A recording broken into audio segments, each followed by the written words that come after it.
termasuk terjaga ahlul Quran. Bukan hanya Al-Quran sendiri yang terjaga, tetapi ahlul Quran pun dijaga oleh Allah Subhanahu wa taala.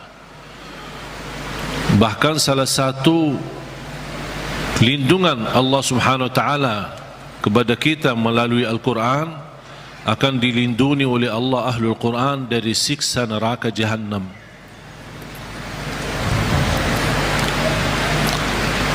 Artinya, kalau ada seorang ahlul Quran tapi masih berlaku dosa maksiat, dan seandainya dihukum oleh Allah untuk masuk neraka sementara, untuk disucikan dan membersihkan dari dosa dan maksiat, neraka pun tidak akan mampu menghanguskan kulitnya dan tidak akan mampu membakar hatinya, karena isinya Al-Quran.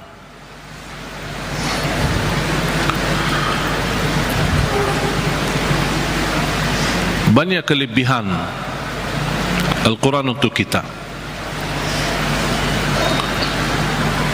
Surah yang paling agung di dalam Al-Quran Suratul Fatihah. Ayat yang paling agung di dalam Al-Quran ayat Al-Kursi. Suratul Fatihah, kalau boleh saya artikan dialog sama Allah, berdialog dengan Allah.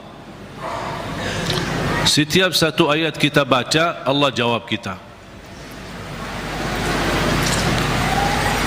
Makanya disunnahkan kalau kita baca suratul Fatihah, jangan disambungkan ayatnya.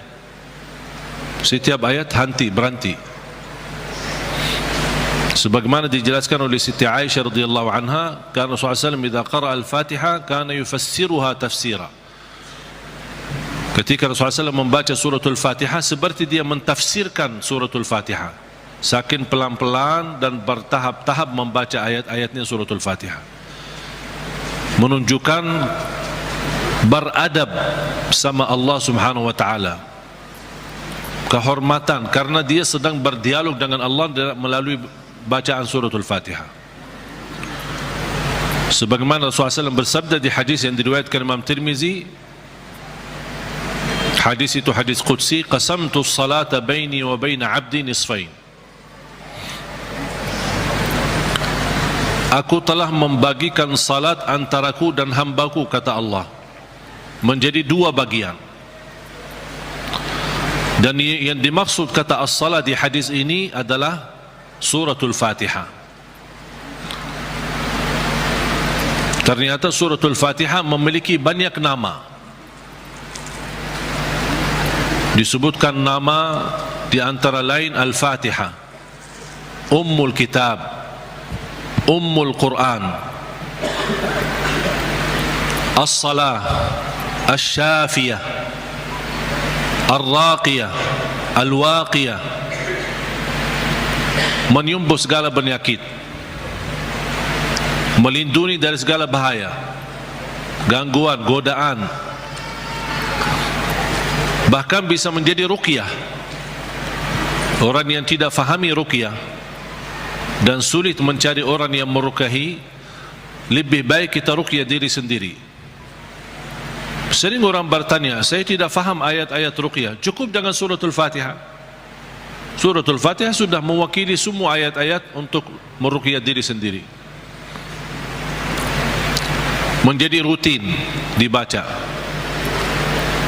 Boleh jadi wirid. Setiap hari kita baca Al-Fatihah 10 kali, 20 kali, 100 kali, semampu kita. Jadi wirid. Keberkahannya luar biasa. Boleh menjadi doa dalam air minum kita. Setiap mau minum air dalam botol atau gelas, kita baca Al-Fatihah, tiup di dalam air, kemudian minum. Itu menjadi obat. Biasakan anak-anak kita minum air yang sudah dibacakan dalamnya suratul Fatihah. Jangan menunggu kiai, ustaz, habib datang untuk membacakan Al-Fatihah dalam air. Kita sendiri belajar. Baca 3 kali boleh, 1 kali boleh, 7 kali boleh. Habis itu tiup dalam air, boleh 3 kali. Kemudian silahkan minum. Kasih kepada anak-anak kita.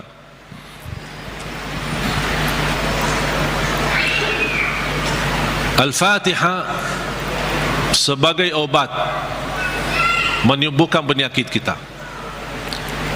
Ada yang merasa gesak di hati, merasa stres kepalanya, boleh taruh tangan yang kanan di atas kepala dan baca Al-Fatihah. Di atas dada kita baca Al-Fatihah. Itu sungguh subhanallah. Al-Quran sebenarnya seluruh Al-Quran, seluruh isi Al-Quran itu obat. Qul huwa lilladzina amanu hudan wa shifa. Sungguh Al-Quran itu petunjuk dan obat, menyembuhkan penyakit bagi orang-orang yang beriman. Berarti Al-Quran menyembuh penyakit hanya berlaku bagi orang yang beriman. Yang tidak beriman tidak berlaku.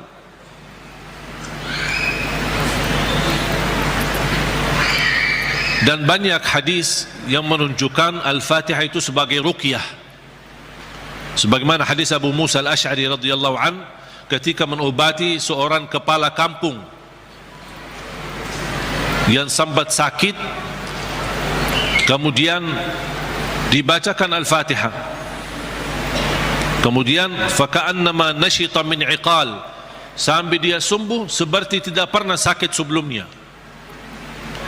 Dan mereka mencerita ketika mereka pulang ke Madinah bertemu Rasulullah SAW, mereka mencerita apa yang terjadi bersama orang kampung. Di antaranya kepala kampung yang sedang sakit, dibacakan Al-Fatihah, dia sembuh. Rasulullah SAW bersabda, wa ma yudrika annaha ruqyah. Dari mana wahai Abu Musa kamu tahu itu ruqyah? Itu menunjukkan Rasul setuju dengan perilaku Abu Musa Al-Ash'ari. Kembali kepada hadis yang diriwayatkan Imam Tirmizi, hadis yang qudsi, qasamtu salata baini wa baina abdi nisfain. Aku telah membagikan salat antaraku dan hambaku. Ini Allah yang sedang bicara di hadis qudsi itu. Berarti salah satu nama suratul Fatihah As-Salah namanya. Kenapa dinamakan As-Salah? Karena tidak sah salat kita tanpa suratul Fatihah. Qasamtu salata baini wa baina abdi nisfain. Aku telah membagikan salat itu antaraku dan hambaku dua bagian. Fa idza qara'a abdi alhamdulillahi rabbil alamin qala Allah hamadani abdi. Ketika hamba berkata alhamdulillahi rabbil alamin qala Allah, Allah jawab. Cuba bayangkan jemaah sekalian, setiap satu ayat dari suratul Fatihah kita baca, Allah jawab kita. Makanya layaknya adab yang sempurna, jangan sambungkan suratul Fatihah. Allah jawab, kita hayati jawaban Allah subhanahu wa ta'ala. Alhamdulillahi rabbil alamin. Allah menjawab, hambaku telah memujiku. Alhamdulillahi rabbil alamin. Qala Allah hamadani abdi. Hambaku telah memujiku. Ar-Rahman Ar-Rahim. Qala Allah majjadani abdi. Hambaku telah mengagungkanku. Malik Yaumiddin. Qala Allah athna alayya abdi.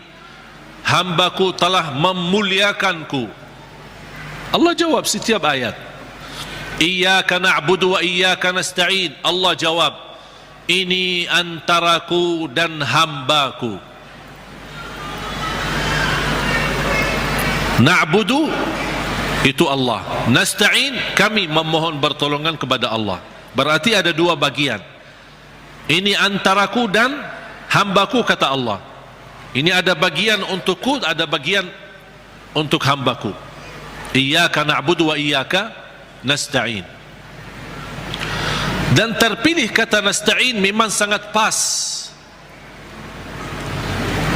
Kenapa tidak terpilih iyyaka na'budu wa iyyaka natawakkal? Iyyaka na'budu wa iyyaka nasbir. Iyyaka na'budu wa iyyaka nu'min. Kenapa terpilih kata nasta'in? Karena kita tidak mampu menyempurnakan ibadah sebagai hak Allah tanpa pertolongan dari Allah. Berarti cocok kata nasta'in. Imam Ibnul Qayyim membuat satu buku gara-gara kalimat ini, Iyyaka na'budu wa iyyaka nasta'in. Bukunya 2 jilid, lebih dari 400 halaman. Hanya membahas Iyyaka na'budu wa iyyaka nasta'in. Madarijus salikin fi manazili iyyaka na'budu wa iyyaka nasta'in. Sudah ada dalam bahasa Indonesia. Atau silahkan, kalau keberatan membeli bukunya mungkin mahal, bisa anda download di Google, Syekh Google. Buka nama bukunya Madarijus Salikin fi Manazili Iyyaka Na'budu wa Iyyaka Nasta'in. Selain buku ini yang sangat bagus yang dimiliki oleh Imam Ibn Al-Qayyim, buku yang kedua adalah Zadul Ma'ad. Zadul Ma'ad. Kata guru saya, fantasnya dan layaknya setiap orang Muslim menyimpan buku ini di samping tidurnya, di tempat tidurnya. Sebelum mau tidur, baca walaupun satu halaman dari buku itu. Kenapa? Karena buku Zadul Ma'ad termasuk buku yang terbagus membahas ibadah-ibadah dan sehari-hari Nabi Muhammad. Dan kita bisa terapkan setiap hari. Ini baca amalannya apa, ini baca amalannya apa. Gimana tidurnya Rasul, gimana ibadahnya Rasul, gimana zikirnya Rasul, gimana makanannya Rasul, gimana perginya dan jalannya Rasul. Itu semua dibahas dalam buku itu, Zadul Ma'ad. Silakan buka di Google juga. Banyak Syekh Google hebat itu, semua ada. Karya Imam Ibnul Qayyim. Kalau anda bisa beli dua buku ini atau bisa download di internet, itu sangat bagus. Sudah ada dalam bahasa Indonesia.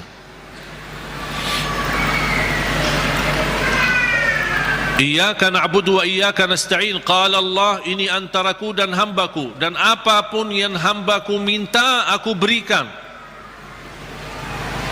Coba gimana jawaban Allah? Iyyaka na'budu wa iyyaka nasta'in, ini antaraku dan hambaku, apapun hambaku meminta aku berikan. Habis itu apa yang diminta oleh hamba? Minta apa? Ihdinas siratal mustaqim. Tetap Allah masih jawab, ini untuk hambaku. Ihdinas siratal mustaqim, siratal ladzina an'amta alaihim. Allah jawab, ini untuk hambaku.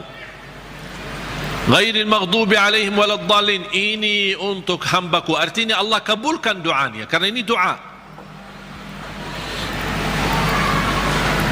Makanya kita tutupi amin. Apa arti amin? Allahumma stajib, ya Allah mohon diterima. Itu makna amin. Mohon ya Allah, terima permohonan kami. Allah menjawab, ini untuk hambaku. Artinya Allah jawab dan kabulkan doa kita. Makanya ketika kita baca Al-Fatihah, kita merasakan berdialog dengan Allah. Dan suratul Fatihah, dua macam doa ada di dalamnya. Ada dua macam doa. Doa ibadah dan doa masalah. Bukan masalah ya, masalah. Doa ibadah dan doa masalah. Apa beda doa ibadah sama doa masalah? Ini ada dua macam doa, dan dua-duanya ada di dalam suratul Fatihah. Doa ibadah yang isinya memuji Allah tanpa meminta. Doa ibadah memuji Allah tanpa meminta, tidak ada permintaan. Contoh, Alhamdulillahi Rabbil Alamin. Apa permintaannya? Tidak ada. Cuman artinya apa? Memuji Allah. Segala puji bagimu ya Allah. Dan tidak ada kata yang terindah daripada kata Alhamdu, karena Alhamdu sudah mewakili semua segala pujian. Artinya jamaah sekalian, kalau ada di antara kita yang tidak faham cara yang terbaik memuji Allah, tidak hafal kata-kata yang panjang dan indah, tidak hafal Asmaul Husna, aku ingin memuji Allah, cukup satu kata, Alhamdulillahirabbil alamin, mewakili segala pujian. Makanya kata ini sangat luar biasa. Kalau diartikan dalam bahasa Arab, segala puji bagimu ya Allah, artinya semua pujian bagimu ya Allah, segalanya. Makanya disebut kata itu doa ibadah, karena isinya memuji Allah tapi tidak meminta, tidak meminta apa-apa. Doa yang kedua, doa masalah, yang isinya memohon sesuatu, memohon sesuatu. Contoh, ihdinas siratal mustaqim, itu kan ada permintaan, makanya disebutkan doa masalah. Layaknya setiap kita berdoa diawali dengan doa ibadah, baru masuk kepada doa masalah. Itu adab, tata cara doa. Jangan langsung mau berdoa, ya Allah ampuni ya Allah. Puji dulu, karena Allah senang mendengar pujian hamba. Allah senang. Buat Allah senang dulu, baru minta. Dan itu sudah dibuktikan oleh suratul Fatihah. Makanya saya selalu berkata, bagi orang awam yang tidak bisa berdoa, tidak mampu doa, tidak hafal doa, atau tidak memfahami bagaimana bisa berdoa, dia cukup membaca Al-Fatihah mewakili semua doa. Karena isinya doa ibadah ada, memuji Allah tanpa meminta, dan juga ada isinya doa masalah. Boleh enggak saya baca Al-Fatihah supaya anak saya mendapatkan hidayah, supaya anak saya disembuhkan oleh Allah, supaya saya dapat jodoh, supaya saya diberikan kemudahan? Doa. Al-Fatihah mewakili semua doa bagi orang yang tidak faham doa atau tidak bisa berdoa. Jadi diawali doa kita dengan ibadah atau doa ibadah yang isinya memuji tanpa meminta, baru masuk ke tahap yang kedua, doa masalah, memohon kepada Allah Subhanahu wa taala. Dan juga tolong jemaah sekalian perhatikan, habis dibacakan Al-Fatihah sampai iyyaka na'budu wa iyyaka nasta'in, belum meminta apa-apa. Kita memuji Allah, mengagungkan Allah, memuliakan Allah, kemudian kita mengaku sebagai hamba Allah, dengan kita ikrarkan iyyaka na'budu, itu hakmu ya Allah, dan kami memohon pertolongan. Dan pertama permohonan bertolongan kepada Allah, dan yang terbaik pertolongan yang kita mohonkan kepada Allah adalah minta hidayah kepada jalan yang lurus. Jemaah sekalian, ayat Al-Fatihah disusun itu betul-betul rapi, tidak sembarangan kata-kata yang terpilih, termasuk meminta hidayah. Kalau kita dapat hidayah, segala urusan kita beres. Karena kata ihdinas siratal mustaqim bukan berarti kita memohon hidayah kepada jalan yang lurus dalam hal agama, itu tidak, bukan hanya itu saja. Tapi ihdinas siratal mustaqim dalam mengurusi rumah tangga, ihdinas siratal mustaqim dalam mendidik anak, ihdinas siratal mustaqim dalam mencari nafkah dan rezeki, ihdinas siratal mustaqim dalam kehidupan kami sehari-hari, ihdinas siratal mustaqim dalam beribadah, ihdinas siratal mustaqim dalam ikhlas, ihdinas siratal mustaqim dalam sabar, ihdinas siratal mustaqim dalam syukur. Semua hal-hal yang kita butuhkan, dunia maupun akhirat, ibadah maupun tidak ibadah, beramal apapun, kita memohon petunjuk hidayah kepada jalan yang lurus. Artinya kita memohon melalui ayat ini, kita berharap segala aktivitas kita bisa mendapatkan yang terbaik di jalan Allah. Ihdinas siratal mustaqim, berilah Allah petunjuk kepada jalan yang lurus, yang terbaik. yang terbaik ikhlas, yang terbaik rumah tangga, yang terbaik mendidik anak, yang terbaik dalam menjaga diri, yang terbaik melindungi diri, yang terbaik mencari nafkah dan rezeki, yang terbaik mencari kerjaan yang baik, yang terbaik dalam beribadah, yang terbaik dalam tahajud, yang terbaik dalam majlis ilmu, yang terbaik dalam menghafal Al-Quran. Semua kita berharap melalui ihdinas siratal mustaqim sudah termasuk segala yang kita inginkan, dan kita hanya meminta bukan sesuatu yang baik tapi yang terbaik. Ihdinas siratal mustaqim. Contohnya seperti apa? Siratal ladzina an'amta alaihim. Ya Allah, kami memohon petunjuk kepada jalan yang lurus sebagaimana ada hamba-hambamu yang telah mendapatkan karunia nikmat-nikmatmu. Siratal ladzina an'amta alaihim. Ya Allah, kami ingin dapat seperti mereka.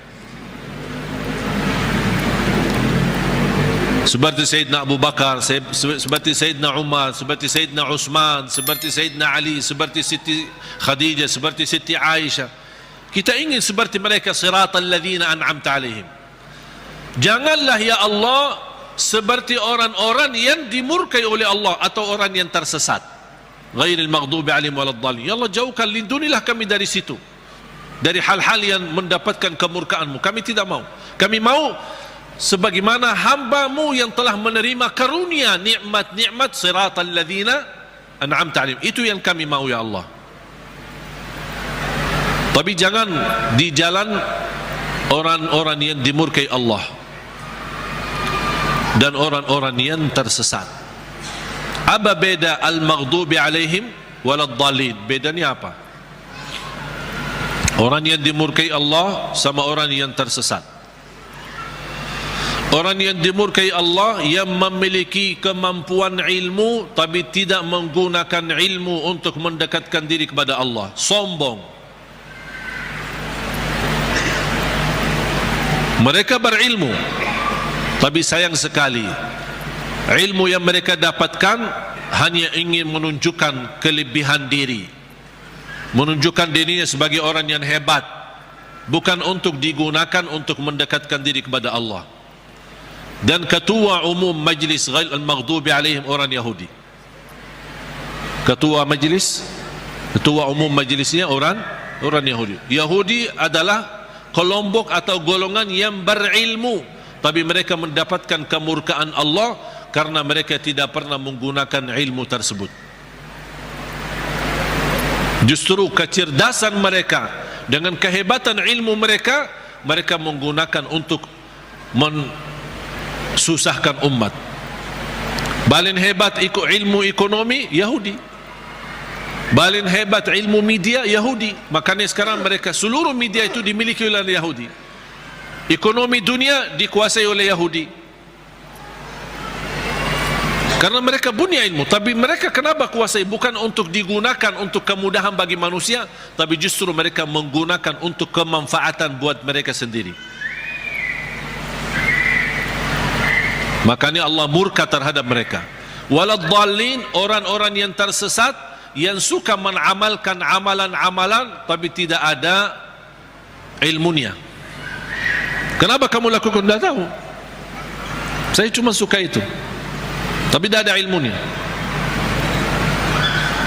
Contohnya ketua umum majlis waladdallin adalah Nasrani.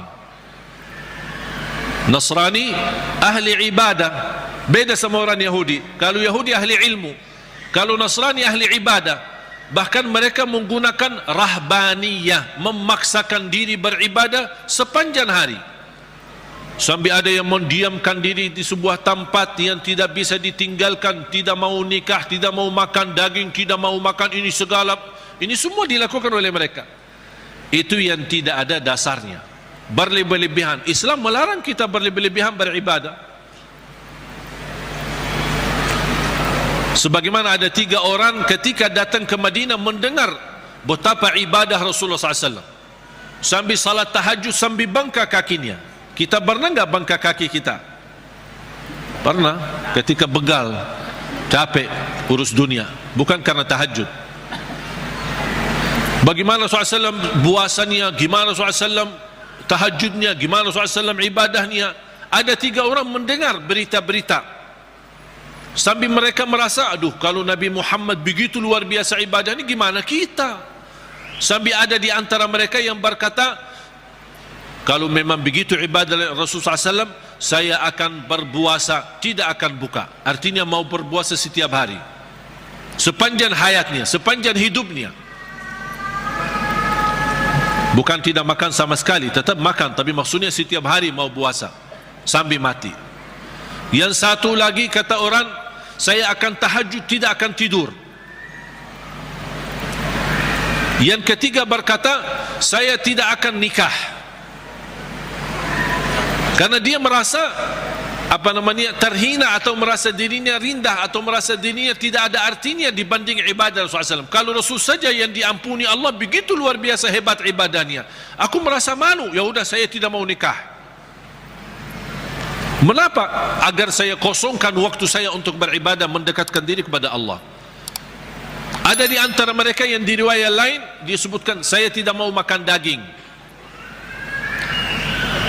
Berita ini, bercakapan mereka ini, berbicaraan mereka ini sampai ke telinga Rasul. Rasul naik mimbar. Ma balu aqwamin, mengapa ada kaum atau berkataan seperti ini? Inni la atqakum lillah wa akhsyakum lah. Aku yang paling takwa kepada Allah dan paling takut kepada Allah. Aku tahajud dan tidur, aku puasa dan buka puasa, aku makan daging atau juga nikah. Rasul menceritakan ini semua tidak akan menghalangi kita kalau kita mau bersungguh-sungguh beribadah. Itu yang disebutkan kata rahbaniyah yang sering dilakukan oleh Nasrani. Makanya kita memohon petunjuk pada jalan yang lurus, tapi jangan sampai kepada jalan yang dimurkai Allah atau jalan yang tersesat. Kami tidak mau punya ilmu tapi tidak pernah gunakan ilmu untuk mendekatkan diri kepada Allah. Saya tidak mau juga beramal tanpa ilmu, karena saya khawatir nanti jadi orang yang tersesat. Amin. Allahumma terima. Ya Allah, mohon diterima.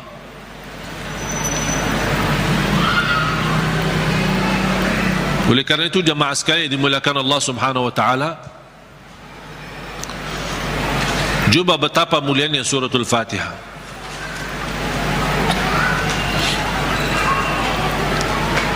Saya hanya menyampaikan sejarah singkat. Saya belum membahas sejarah detail. Mulai dari Bismillahirrahmanirrahim, mulai dari Alhamdu, bagaimana, kenapa ada al dan apa arti daripada al, kenapa terpilih Alhamdulillahi Rabbil Alamin menjadi ayat yang pertama. Ada juga berbeda pendapat Bismillahirrahmanirrahim adalah ayat yang pertama.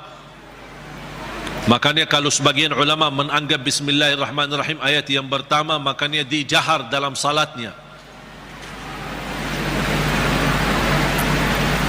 Makanya kita perhatikan rata-rata Al-Quran itu selalu Bismillahirrahmanirrahim. Al-Fatihah ada ayat nomor 1. Dibandingkan Bismillah di surah yang lain tidak ada angka. Betul? Karena itu berbeda pendapat antara ulama. Apakah Bismillah itu salah satu ayat dari suratul Fatihah atau tidak? Walaupun sebagian besar memilih Bismillah salah satu dari surat Al-Fatihah, sebagian besar. Sebab ayat suratul Fatihah ini Bismillah, apakah ayat pertama atau tidak, muncullah persoalan yang kedua, apakah boleh jahar atau tidak. Kalau tidak dijahar, tetap boleh atau tetap mewajibkan atau membaca Bismillah. Bagi orang yang suka baca sir, tetap baca Bismillah, karena dia sebagian dari surat. Jangan Allahu Akbar baca doa iftitah langsung Alhamdulillahi Rabbil Alamin. Mana Bismillahnya? Tetap dibacakan walaupun sir, tidak dijahar. Menurut saya bagi soal jahar atau sir tidak masalah. Keras suara atau tidak keras suara tidak masalah. Bagi saya tidak masalah. Dan saya selalu sesuaikan. Masjid yang suka keraskan suara dengan Bismillah, saya suka tanya kalau diminta jadi imam. Kalau jahar Bismillah saya jahar. Kalau disirkan tidak dikeraskan, saya tidak keraskan. Kunut subuh, kalau dia masih baki kunut subuh dan saya diminta jadi imam, saya baki kunut subuh. Kalau masih tidak baki kunut subuh, saya tidak baki kunut subuh. Saya tidak suka maksa. Tak, saya tidak mau kunut subuh. Kalau saya jadi imam, saya tidak mau kunut subuh. Kenapa? Ini bid'ah, ini sesat semua. Nah, gampang. Alhamdulillah, hal berbedaan tidak masalah. Yang saya paling suka masjid netral. Ketika saya masuk masjid, saya suka tanya ketika diminta jadi imam, karena mereka berharap mudah-mudahan ini. Padahal saya suka mundur, saya tidak mau jadi imam karena pensiun jadi imam. Tapi kadang-kadang jamaah mengharapkan, barangkali niatnya mengharap berkahnya, mengharap apalah gitu. Akhirnya saya harus turuti permintaan mereka. Tapi saya suka tanya, jahar bismillah atau tidak, qunut subuh atau tidak, habis salat zikir atau tidak, doa atau tidak, bisa disesuaikan. Karena ini semua hal berbeda pendapat. Saya suka masjid netral. Ketika saya tanya, bebas. Mau jahar boleh, tidak jahar boleh, kunut boleh, tidak kunut boleh, bebas kami, tidak masalah. Kita ikuti imam, yang penting kita salat. Dan itu yang kita perlukan, masjid yang netral, tidak fanatik, supaya kita bisa bersama-sama.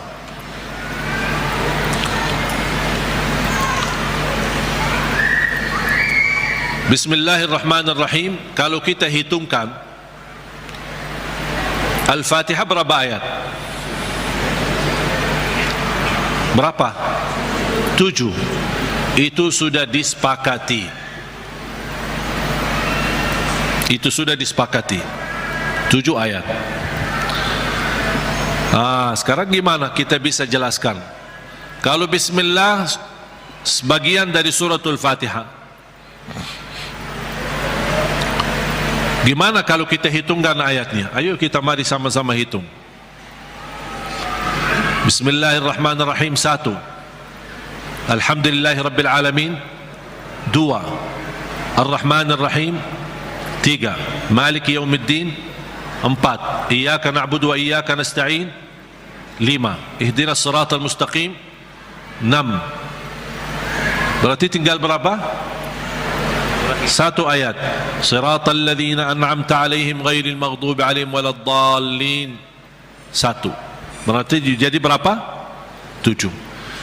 Bagi ulama yang pendapat bismillah tidak sebagian dari suratul Fatihah, tidak dihitung sebagian dari ayat suratul Fatihah, berarti ayo coba kita hitung.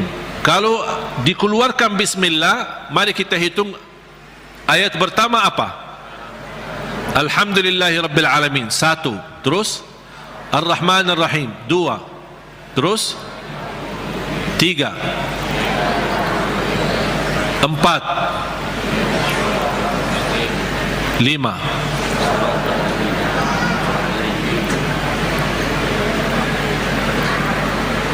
Ini kan 1.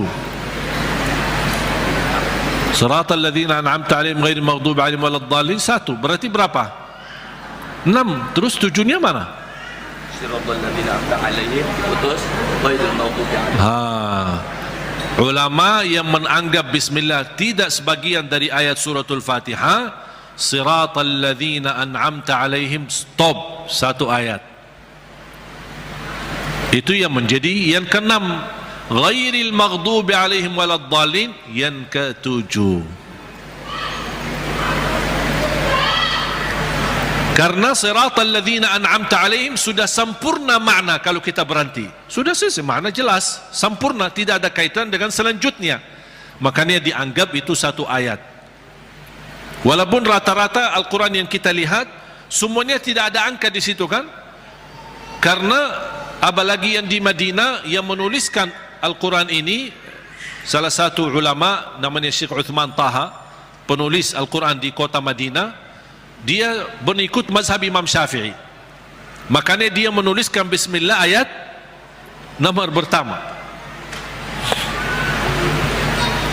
Dan itu yang diberlakukan oleh sebagian besar Di mana-mana, di Mesir, di mana-mana selalu Al-Quran kita perhatikan selalu Bismillah ayat yang pertama.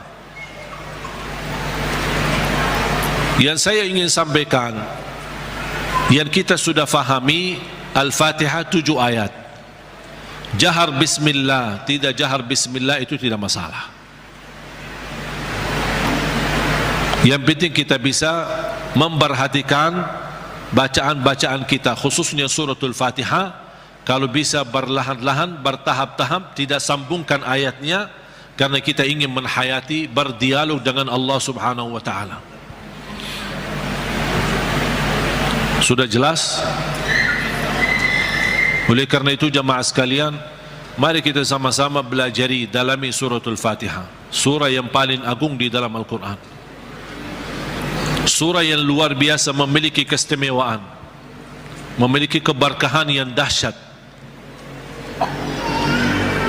Jangan kita hanya membaca sampai 17 kali di dalam salat fardu, tapi tidak merasakan sedikit apapun dalam hati kita. 17 kali itu minimal, tapi kita tidak merasa apa-apa, seperti ayat-ayat yang lain. Padahal suratul Fatihah ini kalau betul-betul kita bisa fahami dan belajari dan mendalaminya, wallahi bakal nangis, saking agungnya dan indahnya suratul Fatihah.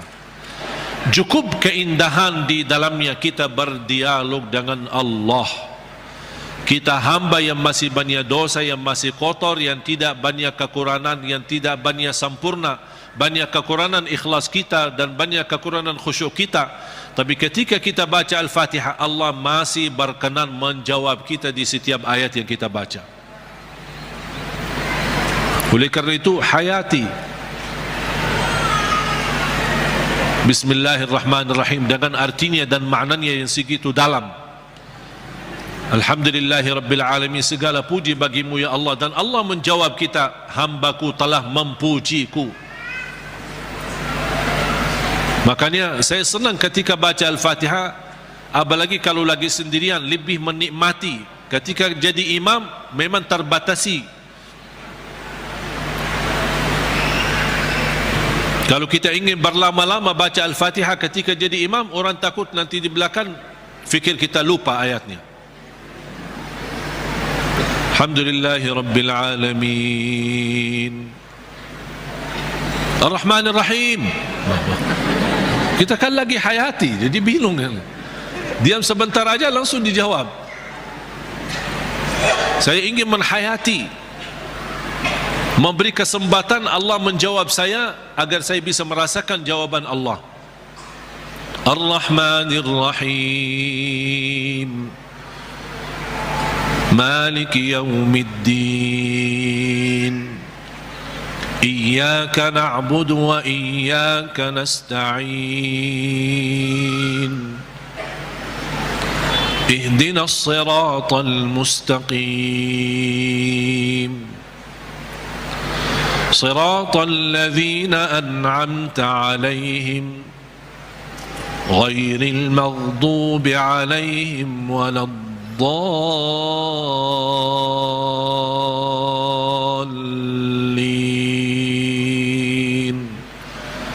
Amin.